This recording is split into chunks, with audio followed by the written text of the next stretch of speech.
Thank you for joining the Sharpest College Football Podcast. This is our Week 12 review. I am BuckMetrics, and once again, sitting in for Robert Martin is Isaiah Walker. Isaiah, you might notice, as I pull back the lens a little bit here, it's the first time I've actually donned long sleeves for the pod this year, I believe. It's raining out here. Yes, people are falling apart.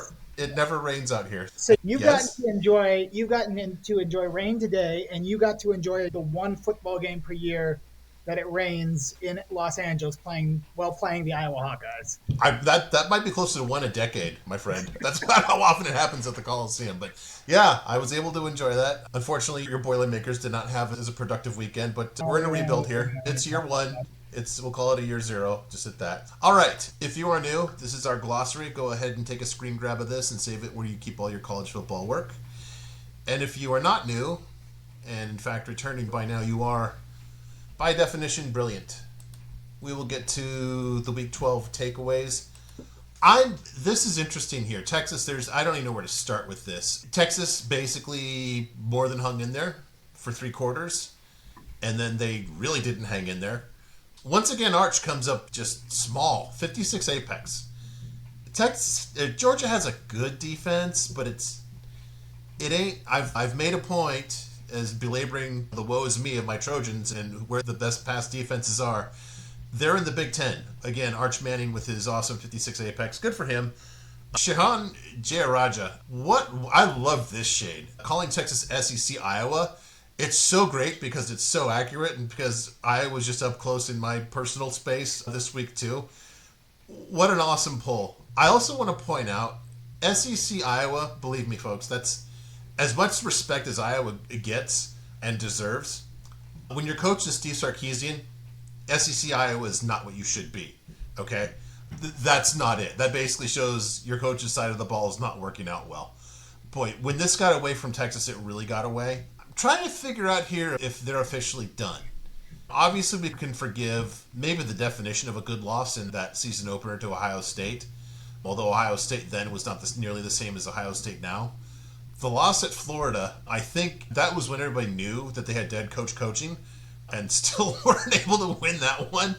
And this is, 25 is tough. Now, you're on the road at a very tough venue. There's been a lot of debate, and the one thing I don't want to do is just do the same thing as other podcasts in a much less articulate way. I'm going to frame this question a little differently for you. If Vanderbilt had this exact resume, including a win over Texas in that game, would Vanderbilt still be getting the, three losses could get them in if they beat Texas A&M in the finale? No, I think Vanderbilt has earned themselves a little bit more respect. And the thing about Vanderbilt is they play fun, right? Like people actually want to like Vanderbilt this year because Diego Pavia is fun and their offense is fun. But no, I don't see what the argument for this Texas team getting in is. Yeah, the Vanderbilt win is good, but it's at home. And then otherwise, the Oklahoma win it looks like it's aging pretty well. But like at the end of the day, you have three losses here. Even if two of them are very good losses, that the loss to the ghost of Sunbelt Billy is going to haunt you. And then let's be completely real. It would be absolutely monumental for them to beat Texas A&M with how Texas A&M is playing. Now, if they want to go and beat Texas A&M, I am willing to revisit this, especially depending on what the rest of the playoff field looks like. Like everybody wants to say Texas is not getting in, Texas cannot get in. We don't know what the playoff field is going to look like in 3 weeks. Let's give it the time to play out. But if you're asking me right now if Texas is cooked, my answer is yes, because they're not beating Texas. With how that defense is playing and how Arch Manning has looked against Ohio State and Georgia, I don't know what happened against Oklahoma other than Texas just loves to ruin like Oklahoma. But like Oklahoma's defense is really good. So what happened there? I don't know. But yeah, I don't see the argument because I think for me, like the most important thing if you're a 3-loss team to get in, other than what the teams in front of you are doing, is don't have a bad loss. And the Florida loss is a bad loss. I don't care what ESPN FPI says or whatever. That's a bad loss.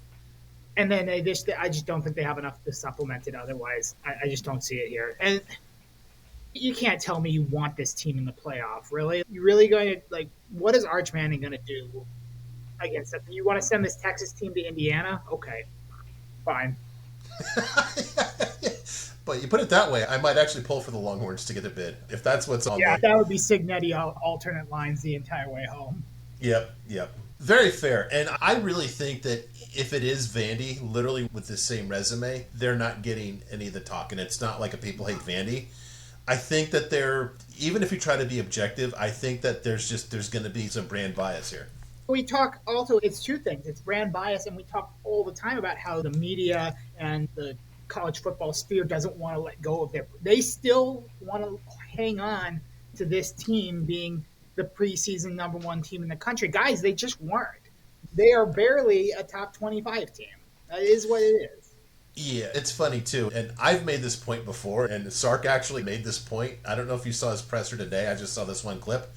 And I just remember it because I've literally made the same point.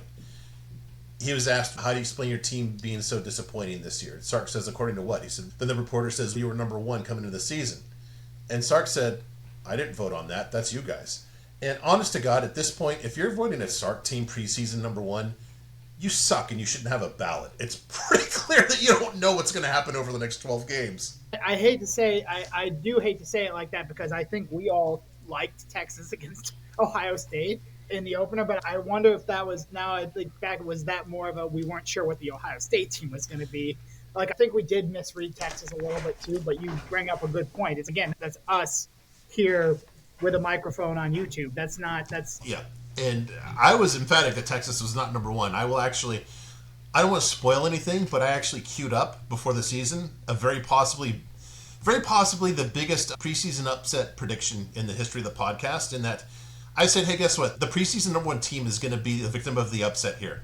Against, I got to check out what Texas A&M was ranked, but I just that would have to go down as one of the best. It's I wasn't as bullish as everybody else, which I don't know. Just saying wait and see made just a lot of people. You have Sark insights. So. I have some history. Let's say that. All right. Look, again, I'm gonna be a little biased here. Quite possibly one of the biggest football games ever on the Big Ten Network. Odd, and the thing I didn't know that apparently every team has to be on the Big Ten Network at least once a season. So that explains this and why CBS got the banger of Penn State at Michigan State. Boy, that must have been a million laughs that I missed out on that one. Like I said last week, Lincoln Riley has basically turned USC into a very competitive, a Big 12 championship level team and made them competitive in the Big Ten. And what we saw on Saturday was the Big Ten's most Big Ten team lost to the Big Ten's most Big 12 team. It got dicey there. And I just want to point out, God, Iowa's defense, their pass defense is just, USC just had to be perfect and just making crazy catches. This pass defense is not to be messed with right here on Iowa. I think we encouraged, I don't know, was it you or Duck? I think it was you to predict a 29-point total when Iowa plays Nebraska. That might be too high. Nobody's throwing the ball in that game at all. That game's been in the low 30s for the past couple years now.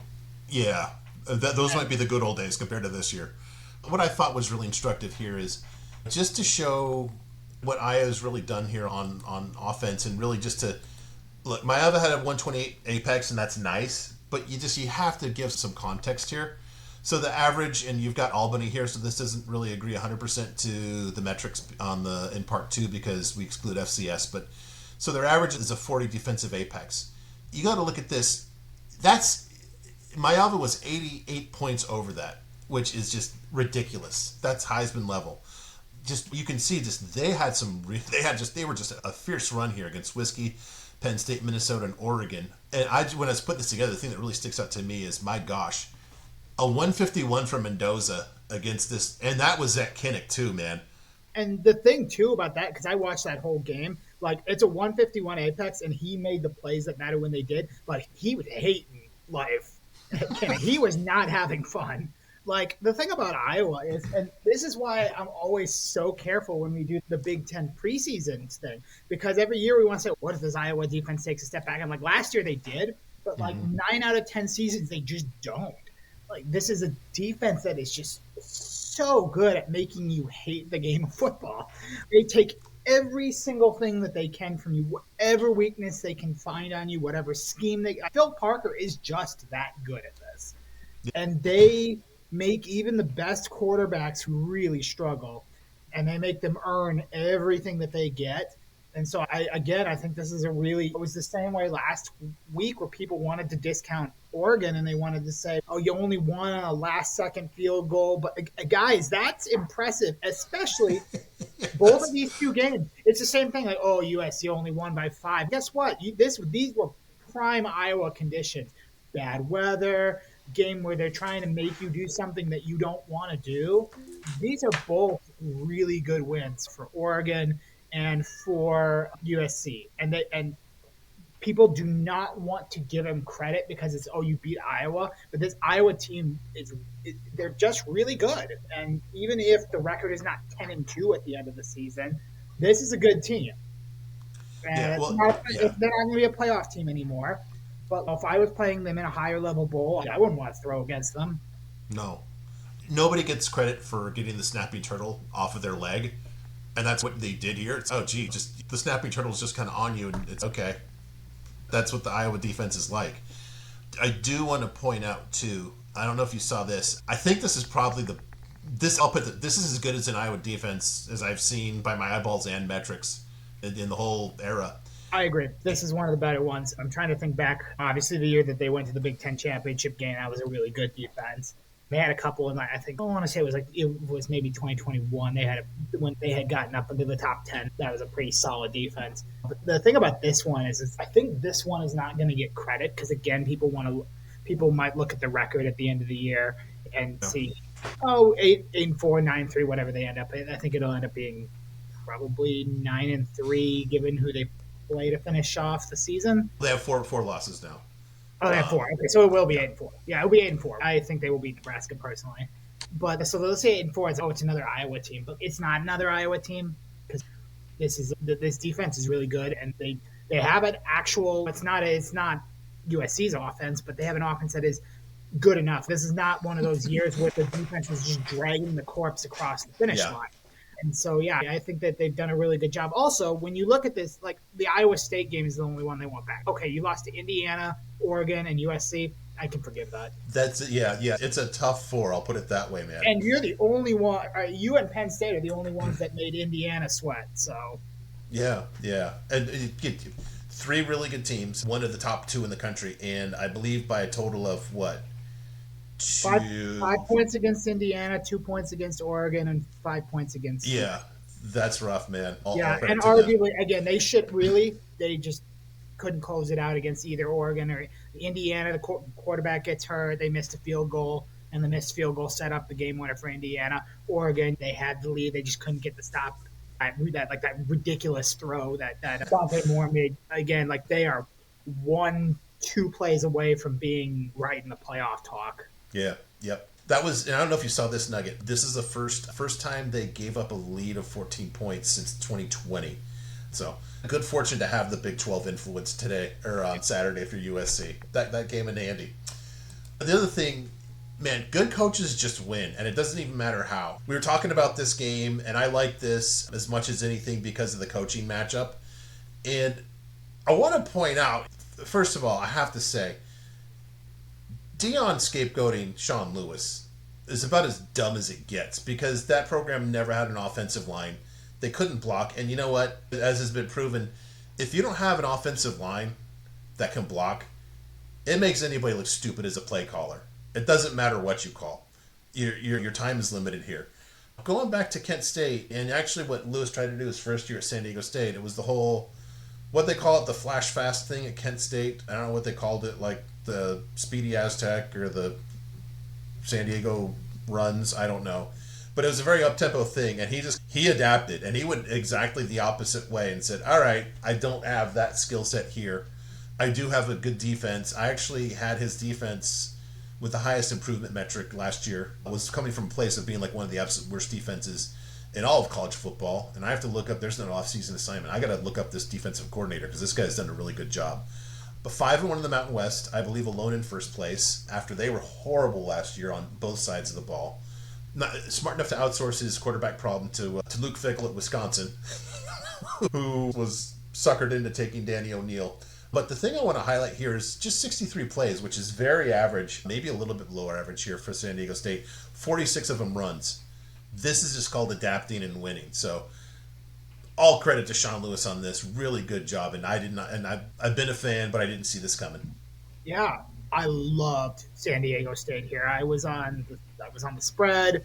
I had a 50% boost, so I put it on the money line and got the money line at plus Nice. on this game.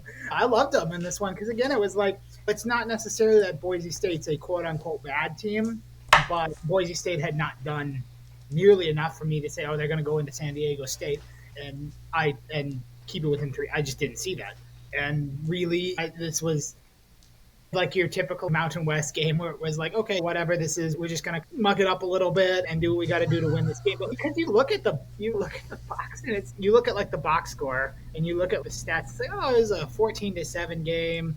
Then it was a scoreless third. This is anybody's game, right? But it never really felt like this game was going any other way other than San Diego State, and that's what good coaching and good culture really does with a program. They know who they are. They don't make mistakes. They just play their brand of football and they win games. And this was a really good win for them. And yeah, it was a good read on plan. I'll take that one. Yeah, and Robert actually wanted to chime in with something on this. He wanted to give San Diego State a shout out for just abandoning the pass and just saying, yeah, this is a part of the game that just doesn't work for us, so let's just never use it again. All of 17 passes, or 17 yards on all of 10 passing attempts. Yeah. That's some service academy commitment there. Yeah. As Robert says, and this is great, this kind of ties everything together. Somewhere Kirk Ferentz shed a tear when he saw this box score. So we talked about Iowa and SEC Iowa. I think it's fair to say in Mountain West Iowa. Is that fair? Mountain West. So yeah, so should we just go through who the Iowa of every conference is at this point? Because like we're just naming Iowas at this point. Boy, does the ACC have an Iowa? I think the entire ACC is Iowa. Come on. Only one team. I don't know. We'll do that next episode. That takes a little work. Yeah. You stumped me on that. All right. Iowa. All right. Iowa, not a threat to be on the firing range this year. I wanted to repurpose this because nobody really, unless I missed something, nobody really deserved to get fired. Those people have already done their stuff for this season. Jim Mora Jr.'s got to be on somebody's list, right? 26 and 23 there, which seems whatever, but 21 and 76 before. Everybody says, "Oh, this is or that's the toughest job." I want you to make a case. Well, anything outside the MAC is tougher than Connecticut. It's just impossible. This is crazy to me because I feel like nobody is talking about him. We just had James Franklin hired by Virginia Tech, so he's off the board. But like all of the names that are being thrown out right now are either coaches that were somewhere else and are going somewhere else. Why is nobody? They're talking about Summerall at Tulane, right? Why is nobody talking about Jim Mora? This is crazy. UConn this is a doormat program. That's a basketball school. Nobody cared about UConn football, and they were good for the occasional 6-6 year every 5 or 6 seasons, and then generally 3-9 was a good year for them. He's just done incredible work here. 6-7 first year, going to a bowl game in his first year, and now what? 9-4, 8-3. I've bet UConn win totals for the past 2 years. I've been betting that they are a moneymaker against the spread because Vegas has not figured them out yet. It's hard as an independent just to group them too. And what's your anchor for them? They're just getting ridiculous. The one that exploded my mind was them being plus 10 against Duke. That was ridiculous. And they won outright. That was such a ridiculous line. And the only way that I could look at that line and see plus 10 Duke or a plus 10 against Duke was like, oh, they're just like, oh, it's UConn football against a Power 4 team. I'm like, yeah, I'm sorry, but UConn is a better team than Duke. And they've been a better team than Duke the entire season. That's just crazy to me. So yeah, I don't understand this one unless people just really think he doesn't want to go somewhere. I don't know what his ties are to UConn or whether he wants to hang out with Danny Hurley all day. I don't know. You're the basketball guy more than me. That sounds like a lot of fun. Yeah, I'm gonna. For my personal safety, I'm gonna refrain from speaking on that one because it's I mean. Yes, Danny Early. Last scene, just saying, I hope you guys enjoy getting screwed like we did, Duke, right? Was that how it went when we last saw him? Yeah, Um, Baylor. Back to Mora here. I think that he's definitely on the grid for secondary openings. Let's say Chesney gets a job. Maybe JMU gives a long look to Mora. That kind of thing. Or say that it's much less likely now since Memphis did the Memphis thing. But say that Silverfield gets like the Arkansas job or something. Maybe Memphis makes a run at Mora. I think that would work. Yeah, and the other thing too is it's interesting. I would love to know what Mora just thinks of the positioning of UConn right now. Is this Are they going to invest in football in the future? And because the thing is, they may be independent, right, and it may be a basketball school, but if you're getting consistent 8 to 9 win, even more seasons with this program, with a pretty darn passionate fan base, even if it is a basketball school. There are plenty of schools where I would say, even if it's one of some of the higher G5 jobs, where I'd say I don't necessarily know that's an upgrade over UConn Really? at this point. It depends on what they're willing to give, right? Like obviously, money talks. Environment does talk. UConn does not play their football games on campus. They play in East Hartford, which is not always the most full, intimidating place to play. So there are going to be positives to going, and obviously, if you could get a power job, then we're talking something. But I don't necessarily think that a G5 job is automatically better than what he's got here if he's getting 9, 10 win seasons and commitment from UConn. UConn's got money. There's not a poor athletic department. Yeah, okay, I see that. In that context, yeah. Look, now it is year one of the Joe, I'm going to say his name wrong, Harsiamek or whatever it is, guy at Massachusetts. But just say that job opened. I don't think that he goes to that just because it's a conference job. But if you have a job like JMU, which is a And legit, that's where you have to again. That's where you are. I think that's where you're evaluating what the other job is, right? Because then also you've got a foundation, right? Like he's not going to go to a G5 school that's a total rebuild. I think. how about this? And Duck and I have made the case for this specific program to go a specific direction. But let's say it doesn't work, although they'd be dumb not to do this. But this would be a good plan B. If UAB doesn't go after Bryant Vincent, that would be. I think that's like the perfect spot. It's not too warm. Not it's the Goldilocks job for him. I can see that. I can see that. Would be, And recruiting Alabama too would be, yeah, you you know, get to recruit Alabama. Yeah, yeah. that would be it. I'm sure it's fun to recruit the state of Connecticut and their three FBS recruits a year, but that would be interesting. Yeah, boy. Now that's my sneaky angle that if UAB is not going to go with Plan A, that should be their Plan B. All right, one other one here. I've made this point, and I'm just going to be more boisterous about it. Holding Cincinnati to 24 is, I don't know, holding a normal defense to about 12. Cincinnati's got a really good offense. Danny Gonzalez, again, his first year at Arizona. Arizona's defensive rating was a plus 1.1 under Athena. Now it's a 13.1 this year. And they lost some dudes. They lost some of the fish guys too. So they should have regressed if anything. This is a huge step forward. Again, I'm just going to make the point. I'll put it this way. If I'm Jim Moore and I'm taking the UAB job, shoot, that's a step down. Okay. But if they're, all respect to the fine people of Tucson. I love your Sonora dogs. It's the best. You ever had a Sonora dog, by the way? Oh yeah. Oh yeah. Okay. Yeah. Love Sonora dogs. The people of Tucson are very nice. Love it out there. My half sister lives out there.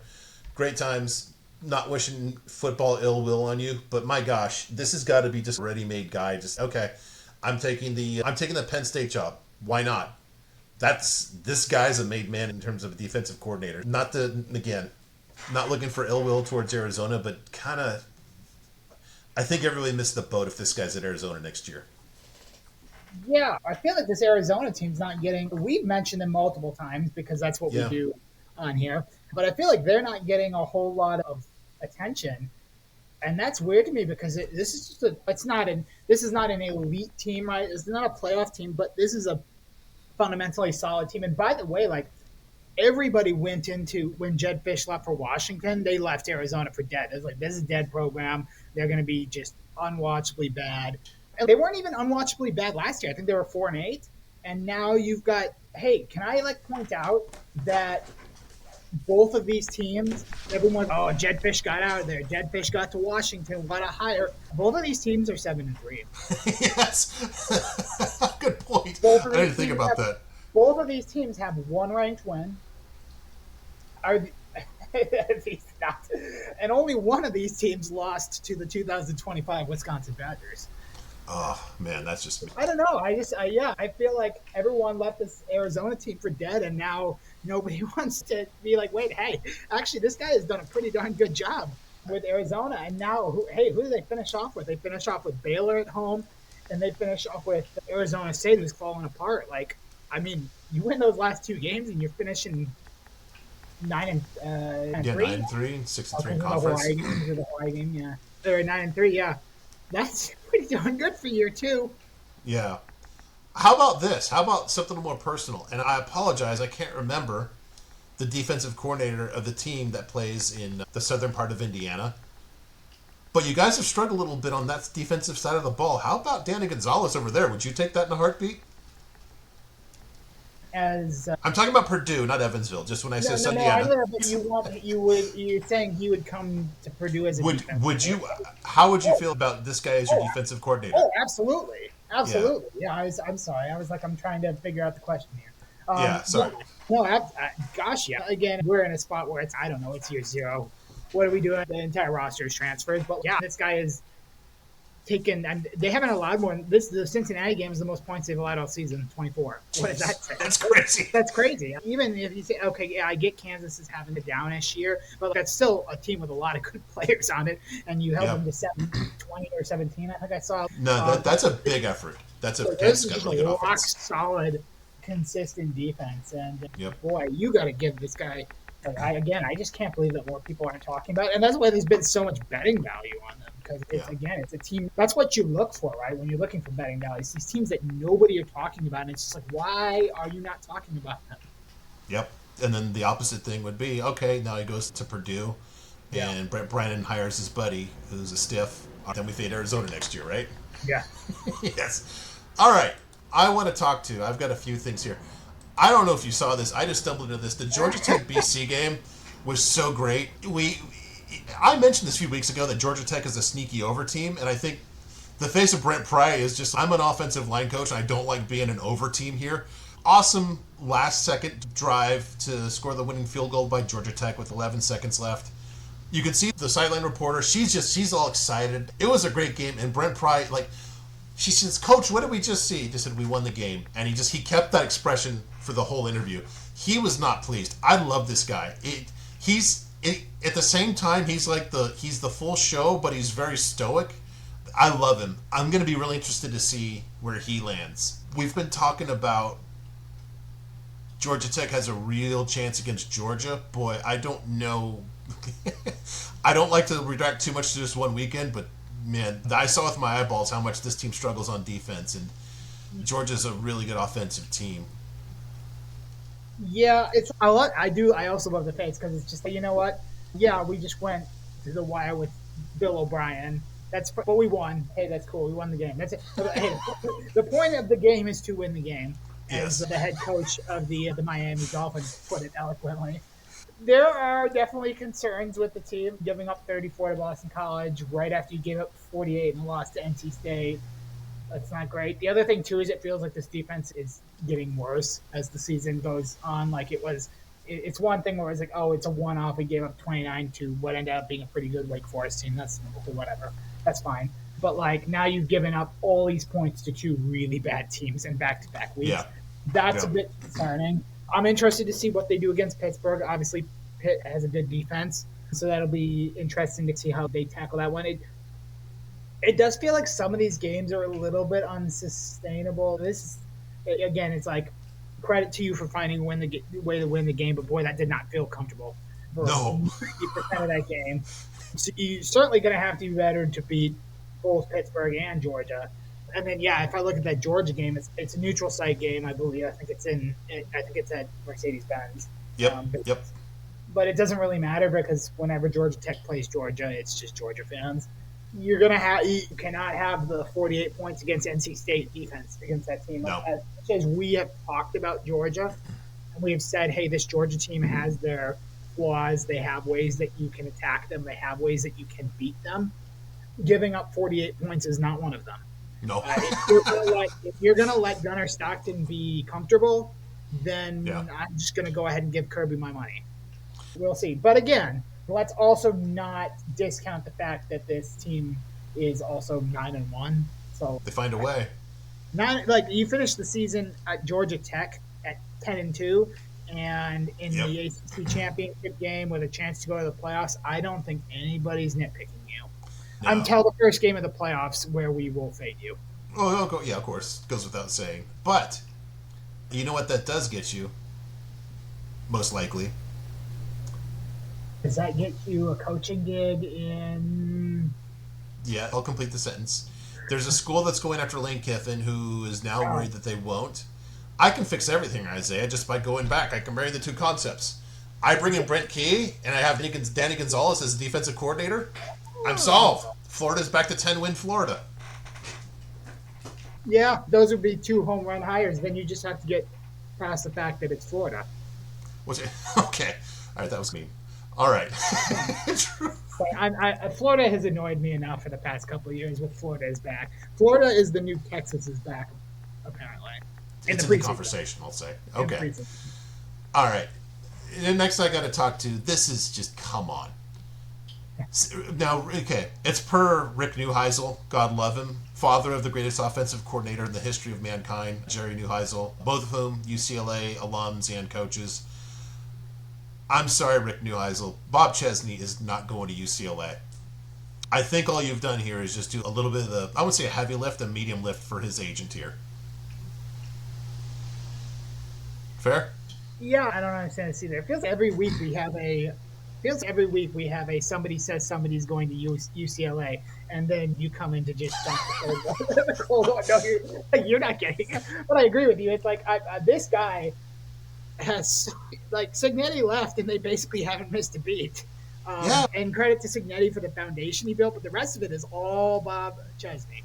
And this team is just rolling over. They're rolling over their competition yet again. He would be absolutely foolish to go to a place like UCLA. I don't want to crap on UCLA. I'm not here to do that as a Big Ten person here, but I'm sorry. He would be foolish to go to UCLA, to go play in the empty big stadium that you're about to have with an athletic department that is not going to commit to what he could get at so many other places. That's crazy to me. This is why I'm focusing on names like Jonathan Smith, right? UCLA is going to get somebody who got run out of town, who still has some potential. I don't think that, as bad as Michigan State is, I don't think that's all just, Jonathan Smith is a bad coach. But that's the kind of guy that UCLA is going to get. Not a guy that's coming off 10, 11 win seasons at a G5 team. It's not happening. No, I think that's a good hire. And by the way, now that if that program, just not really breaking news because this is not my thing, but I'll just say, very fresh context. UCLA is again broke because the Big Ten media deal is off the table. So the money that they spent to buy themselves out of the Rose Bowl, now they have to find $60 million to do that. Apparently, man, it's yeah. Are we not getting that? Are we not getting that from private equity? Yeah, apparently not. I don't know. Don't spend the money until it's in the bank. One thing I've learned in working with private equity. All right, one more here. Isaiah, is this, you got to help me out. Is this like a Big Ten thing? So after USC beats Iowa, the elevator going down from the top of where the press box is going down, and an Iowa staffer tells concession workers, get off the elevator. This is the Iowa AD. And they just told them, hey, piss off. The elevator's full. Is this some kind of protocol? Does this guy think he's on the coaching staff and he has to run down to the locker room by a certain time? I don't know. Iowa's AD is relatively new, whereas they just got rid of Barta like a year or two ago. So it's not exactly like whoever it is. I don't even know who it is now. It has some tenure. So I don't understand that at all. Yeah, I get if the athletic director wants to go be with the team or something, whatever, but you're not this isn't Kinnick. You're not an MVP here. I don't know what that's just weird. Isn't it? You couldn't wait for the next elevator? Yeah. I don't know. I've never heard of something like this before. Okay. I don't want to get political here. I'll just say that kind of stuff's not going to fly in LA now. It's been a rough 10 months in the City of Angels. Yeah, and AD saying getting off the elevator is not going to fly in these parts at this time. You're new, learn on the job, and just learn the lesson there, pal, whatever your name is, Mr. Post Barta. Pretty low bar, by the way, coming in after Gary Barta. Yeah, Barta was not particularly well received at the end. I think I can't imagine that there are any Iowa fans that are going to come after me here and be like, "Oh my gosh, how dare you slander Gary Barta?" I think they were all ready for him to go. And hey, whoever the new AD is here, I will say, appear to have made a very good hire for basketball Yep. to replace Fran McCaffrey. That's a fun team that they got going on. So hey, you got that, but the hard hire of your tenure is coming Yeah. up. We talked about that last week. That's not an easy one. All right. You All right. want to talk to? I'm bringing this in because I think a lot of people know that I'm both a football and a basketball guy, and I want to loop this back into the football discussion because this made me and so many people so just please delete your account. So Jeff Goodman is a Field of 68 media, some would say personality, some would say clown. And Jeff Goodman is good at putting tweets out that make everybody angry. And he put this one out a night ago. He was like, "No offense to Missouri, yeah, no offense to Minnesota, but we should have some good college basketball games on." And he lists these two games and says, "No sense for the sport." I hate to tell Jeff this, but there were a lot of games on that night. But there were games that you had to actually look into and say, wait, no, look at all these mid-majors, look at all these G5 teams. And guess what? There were good games if you watch those good games.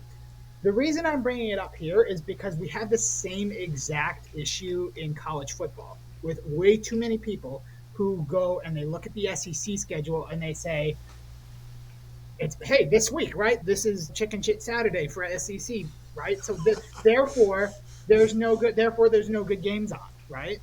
And I just don't know how people can claim to cover the sports Yeah. or the college football landscape, and they only talk about the AP top 25, or it's the basketballs, and you talk like this.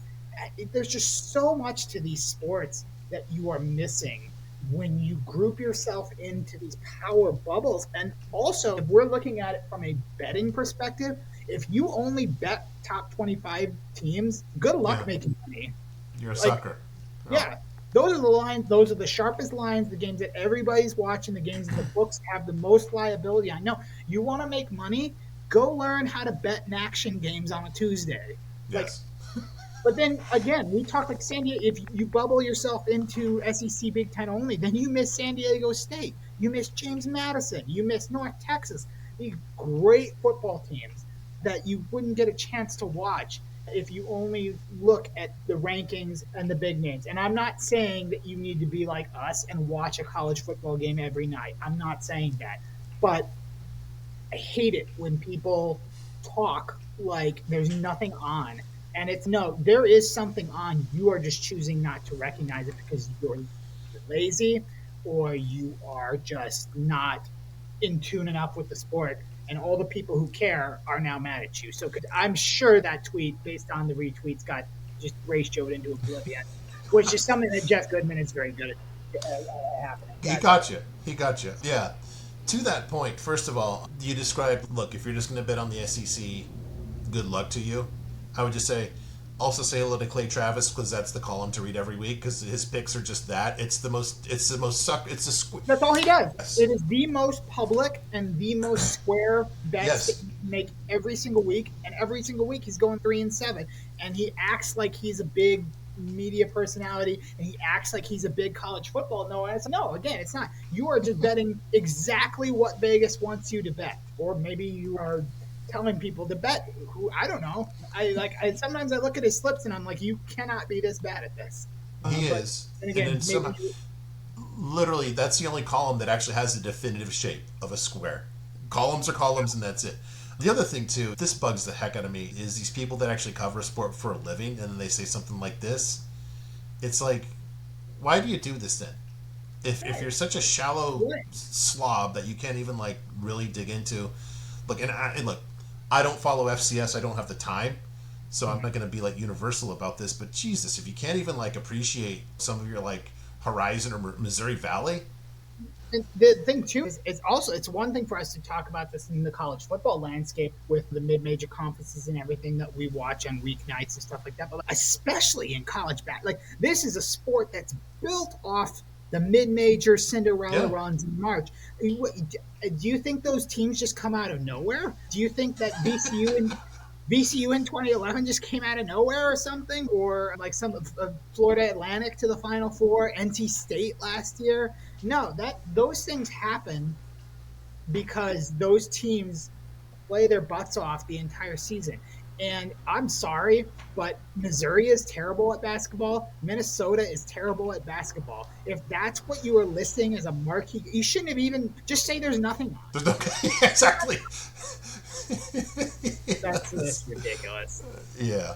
All right. I have one Yeah, more. you got one more here. Yes. Let's talk to the ESPN FPI because we need to. Now, I've put it just means more here, but actually, the thing that flagged this to me was last week when they had Penn State ranked at 0-6 in the Big Ten. And now they've moved up to 20 at 1-6 in the Big Ten because they beat 0-7 in the Big Ten, Michigan State. Guys, what do we? I mean, my I mean, there's just so much wrong with this. Penn State, LSU. What are we doing with LSU? Not Wisconsin. Team that lost to Wisconsin. Yes. I guess beating up on Purdue makes you a top 25 team out of a loss to Wisconsin. Auburn. Okay, are they even going to make a bowl game? I don't think so. Also, two teams that fired their coaches that I'm counting here. Fired coaches. There isn't. I don't understand what both the metrics and the AP voters' infatuation with Missouri has been the past couple of years because Missouri has been the most fraudulent ranked team in quite some time. Not saying they're a bad team, but they are not. It feels like whenever there is an opening and they need somebody in the top 25, they throw the SEC dart at the wall and it always hits Missouri. I do have to say, as a voter in the pipeline top 25, it's hard to leave Missouri out if you're doing predictives rather than strength of record. Yeah, and I get it because But 19 is aggressive. Aggressive, yeah. I won't get mad at Missouri if they're like 25, 24, even 23. Okay, that's fine. You had to put somebody there. Yeah. I think that their predictives skate by a lot on the fact that they don't lose to the teams they're not supposed to lose to, but they usually don't beat anybody else. And they did that last year, and they're doing it again this year. So that's fine if that's what you value in a program. But okay, this is not a crap on Missouri segment. The really egregious ones here are Penn State, LSU, Washington, Auburn, and really SMU. I don't understand SMU here, but because again, like you can just look at this and you can see exactly what this was in the preseason. Right? Texas at 12, Miami at 11. This is just completely tuned into what this was supposed to be in the preseason. Tennessee at 16. That doesn't make any sense. I get the AP poll as Michigan at 18. I don't. I think that they have serious concerns. But again, I think this is a metric, and they don't tell you how this is calculated either, right? This is our proprietary formula. Now, this is just your way to push the brands that you like and to keep the brands that you like in check. And then somebody's going to cite it. Thank goodness we have playoff rankings. Not to say the committee is perfect. The committee makes plenty of mistakes and dumb decisions, but at least I don't have to hear from the committee that the 12 seat got in because ESPN FPI said that this 5-7 team is ranked 24 and therefore it's a good win. I think that FPI is also the basis for the all-state playoff predictor too. Yeah. And here's the thing, like ESPN has their own sports book right now. Their Lions are not coming from FPI. So, yeah. Yep. No. Very fair. Very fair. So yeah, this is getting ridiculous. It is. All right. I've got a victory lap. We actually pushed pretty hard for Troy, or for at Old Dominion at home. It just didn't seem like this game was going to be close. This wasn't a dual model play, not to throw Robert under the bus, but his model had this right on 10 points. But my gosh, Troy, the luck had to run out at some point. And so credit to both of us. We made a very strong case, and that was in hand by halftime, huh? Yeah, I don't even think I ended up watching most of this game because I had Old Dominion as well, and after the first quarter it was 10-0. I'm like, this is over. I've seen what I need to see here. Hey, I give him credit last week. I'll give him credit again. We were wrong on Troy. but that run had to end eventually, and you Yeah. ran into a buzzsaw because this Old Dominion team is really good, and this just was not. This was a spanking. Yeah. Um, it wasn't even. This wasn't even luck ran out. This is just a. This is just a. You got absolutely. Well, I don't know if humble's the right word, but you got absolutely owned in this one. And yeah. spoiler alert, I'm back on Old Dominion again for this week. So There you go. Yeah, stay tuned to part two. This is the Troy team I was expecting all year. I'll put it that way. yeah, Yeah. that's about right. I still have your victory lap from last week in here. I apologize for that. So we'll have to just buzz through that real quick, unless you just want to. We Oh, can just that's okay. revisit the fine face of Kirk. I mean, we could. That's unfortunate. You missed my beautiful AI work, but that's okay. Oh God, I'm sorry.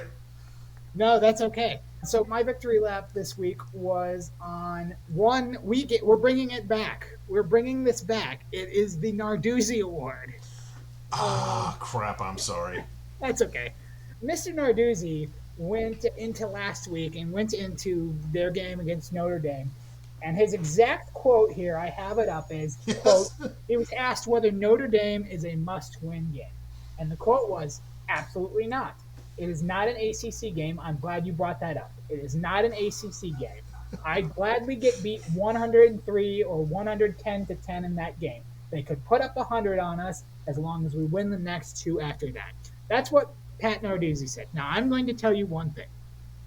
As a college football bettor, if I hear a coach say, I'm okay with 100 being hung on us, I'm going to go and I'm going to bet alternate lines. And that's exactly what I did. I bet Notre Dame minus 11. I bet Notre Dame minus 20. And guess what? 7 minutes into the game, it was 14-0 Notre Dame. Dude, I get your thinking. I get what you're thinking. It is not an ACC game. How are you going to stand at a podium before you have to coach a team and say, I don't care if they hang 100 on us? How? Come on, dude. Show a little bit, have a little bit of shame, a little bit of pride. Didn't you want to still beat Notre Dame? Come on. And I'm sorry, because we discussed this when we talked about Notre Dame and the Notre Dame Pitt game last year. Their resume is pretty soft. They had a run of 5 of the worst teams in the ACC. So I feel like you wanted to win that one because also I hate to tell you this, man.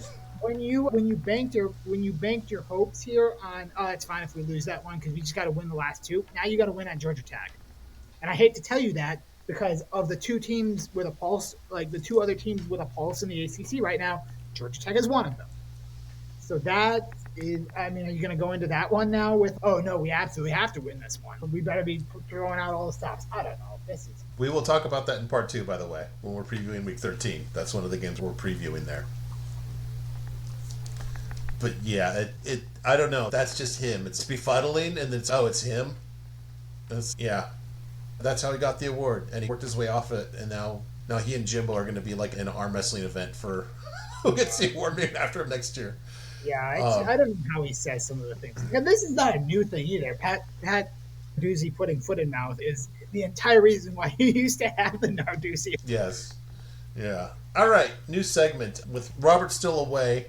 New segment here called Isaiah's Grievances. And in typical AI art fashion, I love the fact that there's weapons being brandished and the cat in the background is so happy. Just delighted to indifference here. So, yes.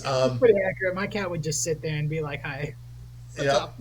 So a little analog to the thing that randomly annoyed Robert this week. Isaiah, air your grievance here, please. Yeah, I'm so done with the NCAA. I'm so done with it. I know that everybody's done with the NCAA. How did we botch NIL? How did we botch now where we've gotten with the unfettered transfer portal? Like, how do we botch all this? Okay, the absolute basic thing that the NCAA could still be doing properly is actually enforcing the rules, and we can't even do that properly. Now, I'm going to preface this before my mentions get completely destroyed by Dave Portnoy and the Michigan Cavil. I am not here to tell you that trophy should not be in your trophy case. I'm not here to tell you that you only won that trophy because you were cheating. That is not, I've never held that position. In fact, if you look at what Chris Vanny reported here, basically what he was saying was they asked the NCAA about the sign stealing case, and they said if Jim Harbaugh hadn't left, would there have been sanctions here? And the by and large response from the NCAA was, we're not going to answer that. But part of our thinking was, hey, everybody is gone that was involved with that.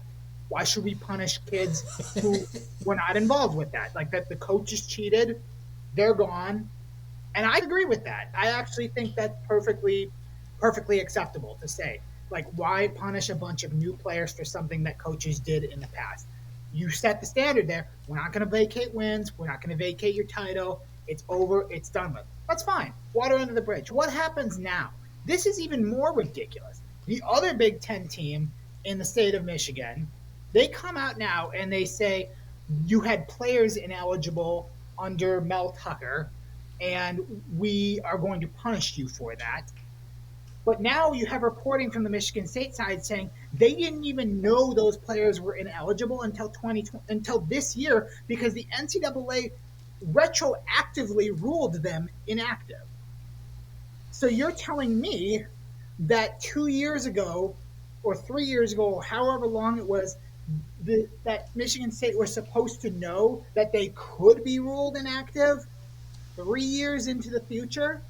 And now, what have they done? They vacated all of those wins for a team. Like, I don't understand this. And there's other sanctions that have been put on Michigan State now. And what are the difference between these two situations?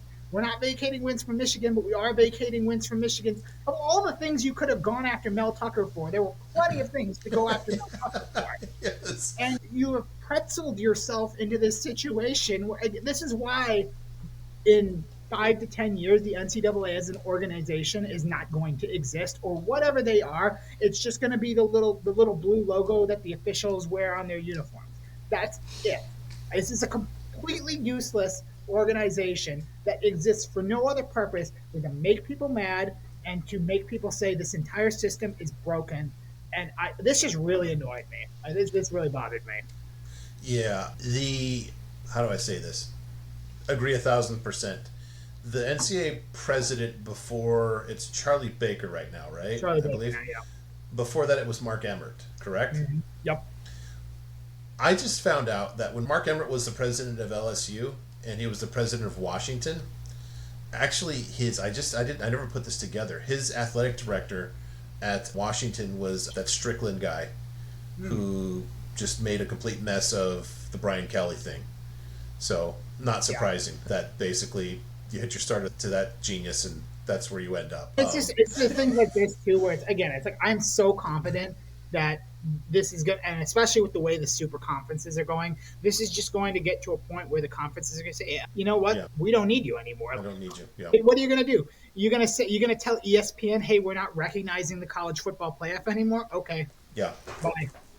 Yeah. I'm fine doing without a representative from Azusa Pacific telling LSU what they've done wrong in the recruiting trail. I don't think that really holds any water. No, I agree 1,000%. The thing is, I think they see themselves as the guys who got Capone on income taxes.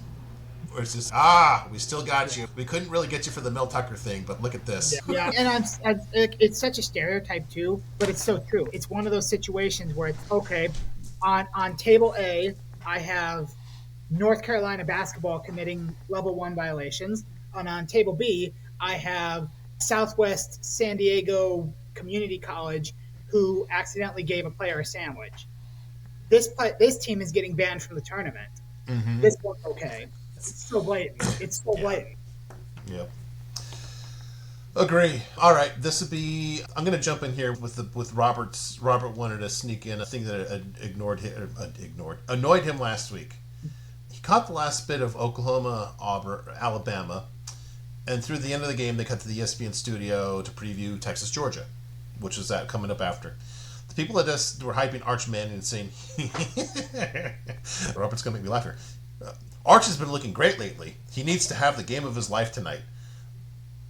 Robert asks, I guess somewhat rhetorically, does beating Vandy by 3 at home count as looking great? Does beating Mississippi State and Kentucky in overtime, both like life and death situations, count as looking great? Objectively, what is happening here? Are they an alternate universe? Great question. This actually, I will not treat as rhetorical. How are they this bad at analysis? I'm just going to revert to one of my recurring themes on here. People who cover the sport nationally don't understand what analysis is, and they don't understand that they don't understand that. That's it. Keep it simple. They don't understand more than what the box score says, and even the basic box score. Because I'm like, you could look at Arch Manning's box scores and be like, this is not what you want him to be. Like that's simple enough. But again, it's have you not been watching since was the last bit of college football information that you consumed the preseason Heisman odds? Yeah, that's exactly. because I've been because asleep for like September and October. we finally hit the point where like we're starting to actually lose value on betting against Texas because the lines are starting to slowly catch up to the fact that they're just not that good. Now Georgia was a pretty easy cover. I had the under on that game, which got a little bit dicey at the end, but it still hit. But like the only people who are still talking about Texas as if they're anything other than heading to the Cheez-It Bowl are these national writers, and it's just I don't know what you're watching, but it's not Yeah, Texas. yeah. They're stuck in a room with Jeff Goodman. It seems, right? Yeah. All right, Jimbo Awards. Isaiah, you're gonna. This is a first ever in the history of the podcast. I have two Jimbos, which is not a first. Two Jimbos on different sides of the same game. This is a first in the history of the pod. First, we have Shane Beamer afterwards explaining to the media. I'm sure he was asked. I don't know the specific question, but obviously you give up a 27-point lead, and he said nobody came to the locker room celebrating, think the game was over at halftime.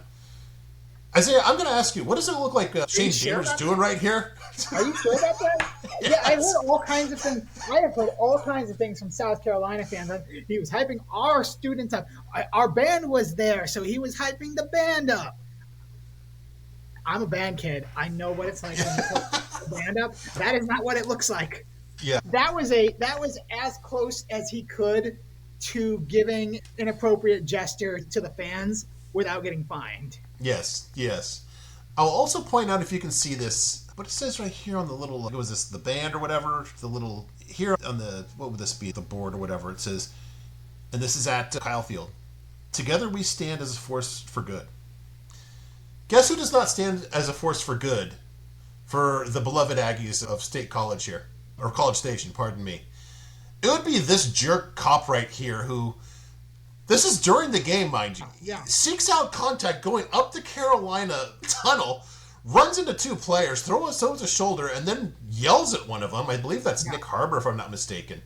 Thankfully, to the extent that things like this exist in College Station, cooler heads prevailed, and this gentleman was relieved of his game day assignment.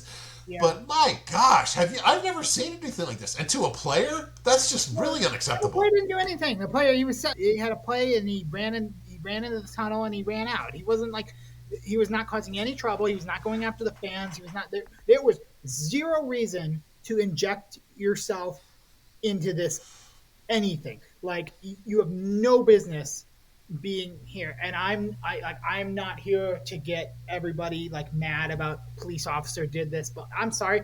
This is like prototypical like schoolyard bully that everybody hates, who became a cop because he wants to just, everyone sees my hat, everyone sees my badge, and you will, the Eric Cartman, respect my authority. And it's just ridiculous. It's absolutely, it's a terrible look for all the good game day and otherwise police officers who I'm sure are out there in College Station doing their jobs and just trying to keep people safe. This is ridiculous.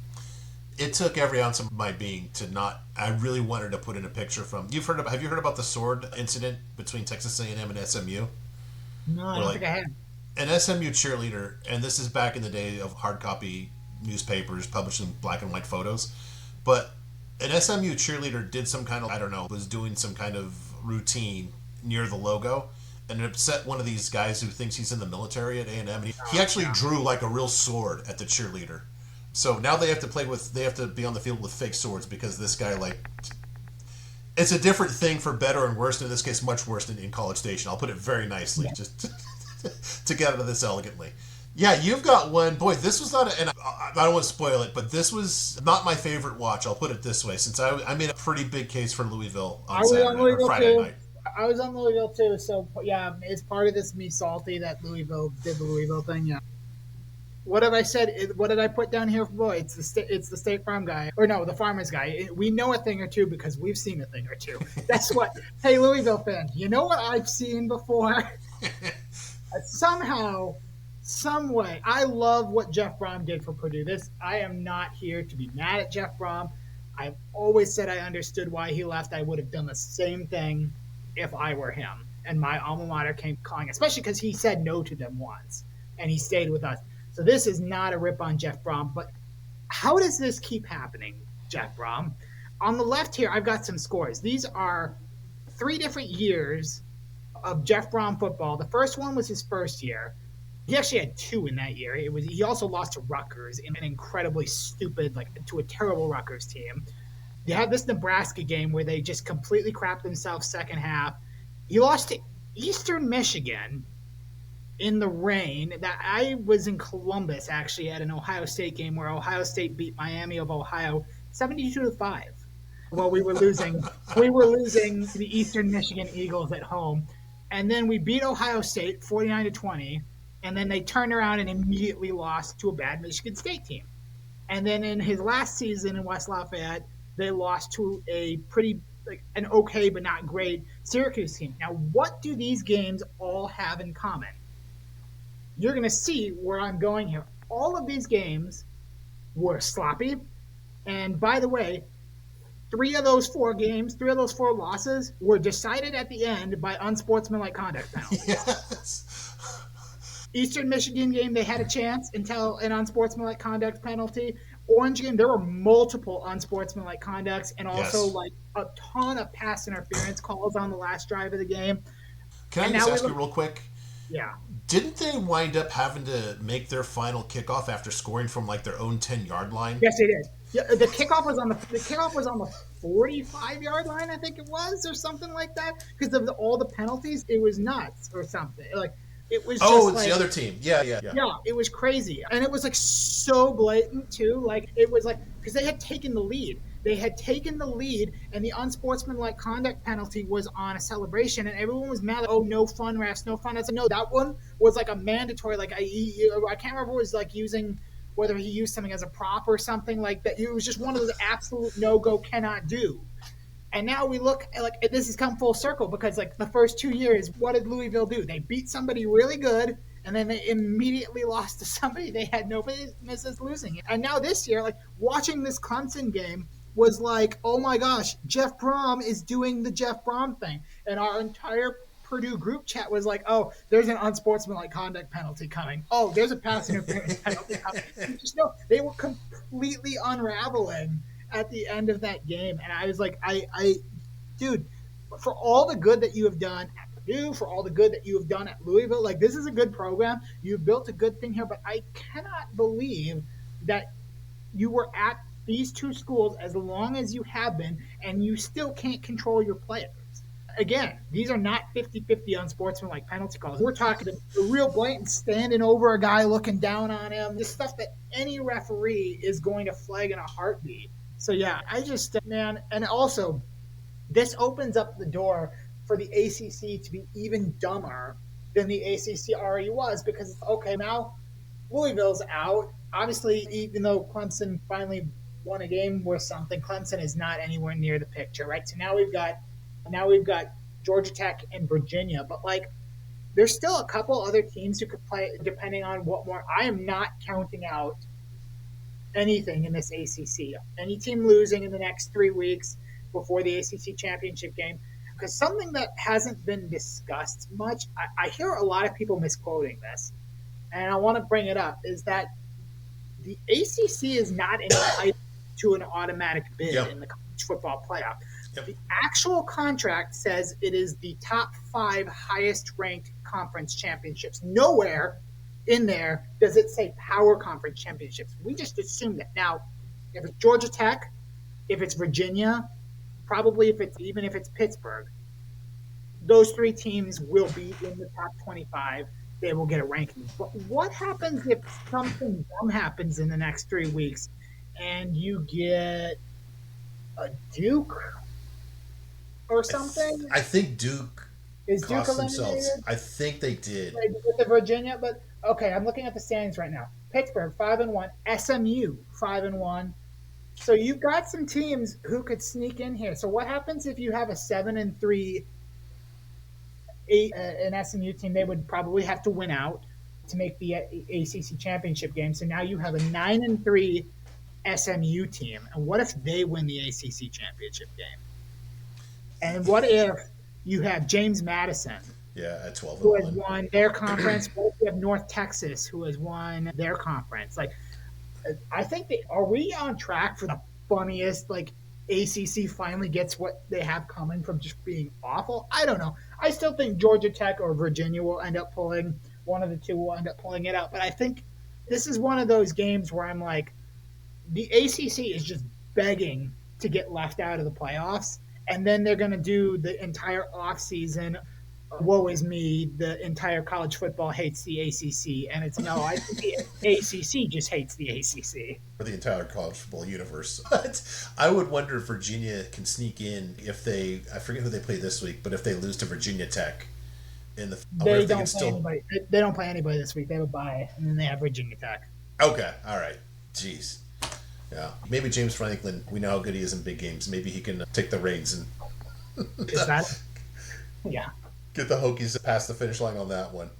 Yeah, you know what? And you left out, going back to your award here, going to a new kicker for that last kick of the game too.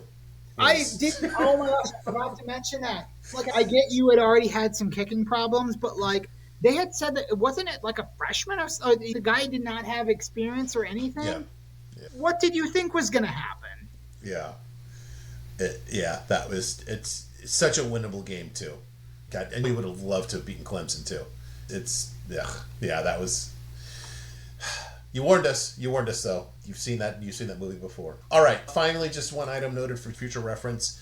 Oklahoma, big win. Do not want to diminish that at all, but I just do want to point out, if you take all the performances, you throw them in the BuckMetrics machine and the Athena machine and all that stuff, the post-game expected score of this one was Alabama by a touchdown.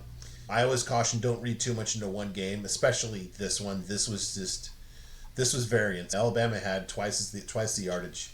Oklahoma, that turnover was pretty costly, obviously, when you lose by 2 and you have a pick 6 in there. But I'm not reading too much into this. Now, I'm sure the fine, rational, sane people of Tuscaloosa are going to take this one in stride the same way. Yeah, I was waiting for the did we really get beat that badly chart for this one, and this is exactly what it showed, where there was like Alabama, just based on the predictive metrics of the game. Like, I'm just watching the game. It was like, it's not like Oklahoma just stepped on the throat of Alabama in that game. Like, Alabama really just kept shooting themselves in the foot.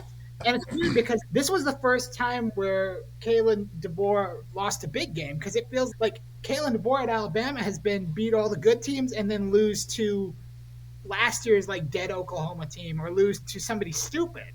And this one, it was like, no, actually, you probably should have beaten that good team, but you found a way to lose, which is a little weird. I don't think I would. I'm not throwing Alabama out. I'm not saying, oh, yeah, this is the fraud loss. Like, it was just a weird game, like a really strange game.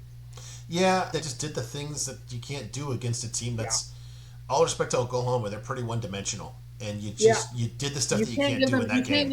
You can't give them all those extra chances, because I think with that Oklahoma offense, they're not generally going to, like, my entire thing with Oklahoma is I just don't trust their offense. But you know what? How do you get teams whose offenses you don't trust? You give them the ball back, and that's exactly what happened here. So again, I'm not out on Alabama. I still think Alabama's a fine team, but it is rare too. I think when you think about the Alabamas, the Georgias, the Ohio States, right? Like the really kind of cream of the crop teams. It's not often that you see these kind of games where they really just make all the mistakes that you can't make, because they're so talented. They're really well coached teams. Like, how many times do we see a team like Alabama or Ohio State or something end up on the wrong side of the did we really get beat that badly chart? It's not very often. Yep. We'll save the rest of that chart, because the other two teams that were on that chart, our good friend Phil Longo. Yes. He was on that chart, and I still don't understand what happened there. Yes. Okay. All right. Isaiah, thank you very much. That was our Week 12 review. Thank you everyone for hanging in there. We will talk to you shortly in our Week 13 preview. Thanks.